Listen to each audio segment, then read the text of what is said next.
In this video today, we will see how to add confidential watermark, draft watermark or sample watermark in Microsoft Word.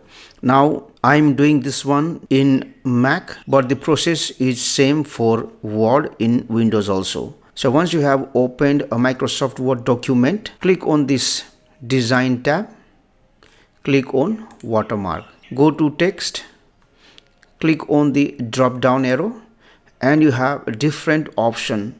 If you want to add a confidential watermark, select confidential and then OK. Similarly, if you want to add another design of watermark, go here and select draft. OK. So you can use any design of watermark. If you want, you can use picture also. Go to picture, select picture and then select any picture. Insert and then OK. Later on, if you want to remove the watermark, you can again click on the watermark and then select no watermark and then OK. Thank you for watching the video. Please like, share and comment on the video if you found it helpful.